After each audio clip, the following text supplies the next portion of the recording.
সুপ্রিয় দর্শক শ্রোতা, আপনারা এখন দেখছেন ঢাকার ঐতিহ্যবাহী সেই হাতির ঝিলের দৃশ্য।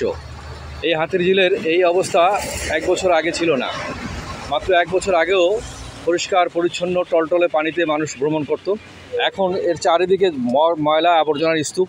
দেখুন কী অবস্থা হাতির ঝিল। এখন আবার সেই পুরনো সেই আজ থেকে 15-20 বছর আগের যে নোংরা আবর্জনাপূর্ণ একটা হাতির ঝিল ছিল, দুর্গন্ধময়, সেই অবস্থায় ফিরে যাচ্ছে। রক্ষণাবেক্ষণের অভাব, দেখাশোনার অভাব এবং চরম অবহেলা, উদাসীনতা, এবং যারা এই দায়িত্বে আছেন তারা এই ব্যাপারে মনে হয় টোটালি তারা কোনো দায়িত্ব পালন করছেন না, যার ফলে হাতির ঝিল এখন আবার বর্জ্য আবর্জনায় পরিপূর্ণ হচ্ছে। এ বিষয়ে আমরা আমাদের বাংলাদেশ সাংবাদিক সংস্থার মহাসচিব জনাব নাসিরউদ্দিন সাহেবের কাছে আমরা জানতে চাই যে আপনি এই যে অবস্থা দেখছেন, এই হাতির ঝিলের যে বর্তমান অবস্থা, এটা এই বিষয়ে আপনার মন্তব্য কী? এই বিষয়ে আমার মন্তব্য হলো, রাজুকের এটা হলো একটা রাজুকের প্রজেক্ট। আচ্ছা, এই প্রজেক্টে প্রতি মাসে এই ময়লা আবর্জনা এবং পানি নিষ্কাশন এবং পানি ওয়াটার ট্রিটমেন্টের একটা ব্যবস্থা।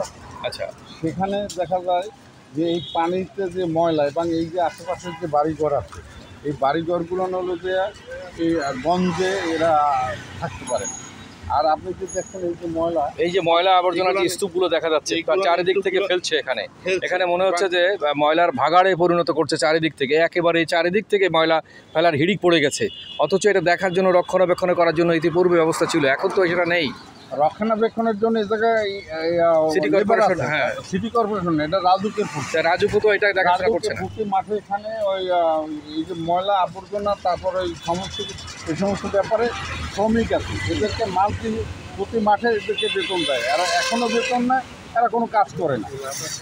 এই যে রাজুকের যে এই প্রজেক্টের যে দায়িত্ব আছে, এই যে হাতিঝিল প্রজেক্টের যে দায়িত্ব আছে, ভদ্রলোক, ওনার দৃষ্টি আকর্ষণ করছি যে আপনি এই ব্যাপারটা দেখুন। আচ্ছা, কারণ হচ্ছে এত সুন্দর একটা প্রজেক্ট বাংলাদেশে, এটা আপনারা এভাবে নষ্ট করেন না। ধন্যবাদ আপনাকে। এই যে দেখুন, আপনার ধন্যবাদ আপনাকে। এই যে দেখুন যে এই অবস্থা আজকে বাংলাদেশের এই যে একটা ঐতিহ্যবাহী যে প্রতিষ্ঠান, এটা হাতির ঝিলের, এখানে প্রতিদিন মানুষ এখানে চলাচল করে। এখানে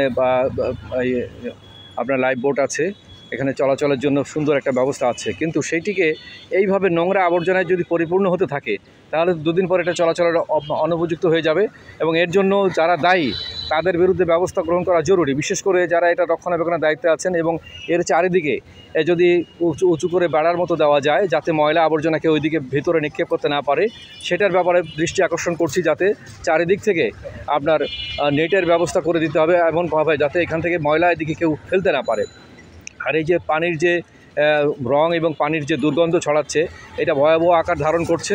এটা থেকে হয়তো মহামারী, রোগ ব্যাধি, এমনকি অনেক রকমের পরিবেশের দূষণ ঘটবে। হ্যাঁ, তাতে আমরা মনে করি যে অনতিবিলম্বে এ বিষয়ে সরকারের যে সংশ্লিষ্ট কর্তৃপক্ষরা আছেন, তারা সমন্বয় করে একটা কার্যকর ব্যবস্থা গ্রহণ করবেন। এটা আমাদের প্রত্যাশা, জনগণের প্রত্যাশা। আমরা আশা করি এই প্রত্যাশা পূরণে